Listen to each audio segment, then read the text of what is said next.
نکاح ہی ہے. ہم گزشتہ 3 یا 4 پروگرام سے اسی موضوع پہ کلام کر رہے ہیں. آج بھی اسی حوالے سے گفتگو ہوگی. آج کا جو کوشچن ہے وہ کچھ الگ ہے, کچھ مختلف ہے. سوالات کے سم چلتے ہیں. سندس اقبال, پہلا سوال میں آپ سے کرنا چاہوں گی. اب جب ہم نکاح کی بات کر رہے ہیں, ہم نے شرائط کی بات کی, ہم نے مختلف باتیں کی. جو ویورز ہمیں دیکھ رہے ہیں, ہمارے ساتھ ہیں اور فالو بھی کرتے ہیں ہمارے پروگرام کو, وہ جانتے ہیں. یہ کفو کی کل ایک اصطلاح آئی تھی, ٹرمینالوجی آئی تھی, تو آج کا پروگرام میں چاہتی ہوں کہ اسی سے شروع کیا جائے. تو یہ جو کفو ہے یعنی ہم پلہ ہونا, اس سے کیا مراد ہے, پہلے یہ بتا دیجئے. اور اس کفو کے لیے یا اس شرط کے لیے کن امور کا خیال رکھنا ضروری ہے؟ بسم اللہ الرحمن الرحیم, صلاۃ و سلام علیک یا رسول اللہ. دیکھیے, کفو کا معنی جیسا کہ آپ نے بتایا, ہم پلہ, برابر ہونا, ایک جیسا ہونا. اور شریعت مطہرہ میں سب سے جو اوپر ہے جو چیز, وہ تقویٰ ہے. ان اکرمکم عند اللہ اتقاکم. اور تقویٰ اور دینداری ہی سب سے بڑا معیار ہے, جیسا کہ ہم نے نکاح کے پروگرام میں پہلے بات بھی کی. لیکن شریعت مطہرہ کے جتنے احکامات ہیں وہ مبنی بر حکمت ہیں. تو اگر کفو کا اگر ہم معاملہ دیکھیں تو اس کو بھی ہماری فطرت, ہماری معاشرت اور ہمارے رکھ رکھاؤ, ہمارے معاملات کو دیکھ کر شریعت مطہرہ میں رکھا گیا ہے. ٹھیک ہے. کیا ہے کفو؟ کفو کا مسئلہ یہ ہے کہ جب نکاح ہو رہا ہو تو عورت کے لیے جس مرد کا انتخاب کیا جا رہا ہے وہ مرد کسی ایسے پیشے سے وابستہ نہ ہو, یا نسب کے اعتبار سے ایسا نہ ہو, یا مال و دولت میں کسی اعتبار سے وہ ایسا نہ ہو جو عورت کے لیے یا عورت کے اولیاء, اس کے گھر والوں کے لیے باعث عار ہو. ٹھیک ہے. ہم کفو ہو, ایک جیسا ہو, یعنی مرد و عورت نسب میں, دینداری میں, مال و دولت میں, ان تمام چیزوں میں, پیشے میں برابر ہوں, ہم پلہ ہوں, کفو ہوں ایک دوسرے کے. ٹھیک ہے. اور کفو کا اعتبار ہمیشہ مرد کی جانب سے ہی کیا جاتا ہے. یعنی عورت اگر کم درجے کی ہے تو اس سے کوئی ایسا معاملہ نہیں ہوتا, کیونکہ عورت گھر میں رہنے والی ہے. جبکہ مرد جو ہے وہ کیونکہ معاشرے میں آتا ہے. اب اگر عورت نے غیر کفو میں, یعنی اپنے سے کم درجے کے, مثال کے طور پہ وہ نسب کے اعتبار سے کم ہے, یا وہ پیشے کے اعتبار سے کوئی کسی رذیل پیشے سے وابستہ ہے, کسی اعتبار سے وہ کم ہے, اور عورت نے اس سے شادی کر لی, اب اس سے شادی کرنا اس عورت کے اولیاء کے لیے باعث شرم ہے کہ وہ ان کے گھر کا داماد ہے کسی بھی طور سے, کیونکہ وہ انٹروڈیوس نہیں کرا سکتے معاشرے میں. اچھا, یہ داماد ہیں؟ جی, مطلب وہ خود لڑکی اگر کسی مثال کے طور پہ سید فیملی ہے, یا جو ہے وہ شیخ, سید نان سیدوں میں اپنی بیٹی نہیں دے سکتے؟ نہیں, دے تو سکتے ہیں, لیکن یہ کفو نہیں ہے.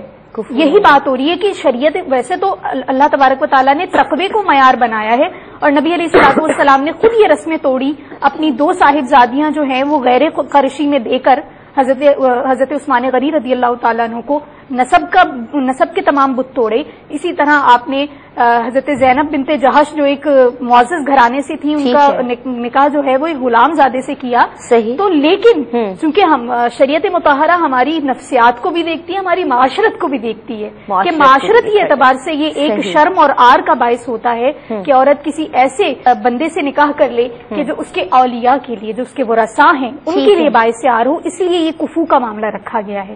اسی لیے کفو کا معاملہ رکھا گیا ہے کہ ان کے اولیاء کے لیے باعث عار یہ بات نہ ہو. ٹھیک ہے.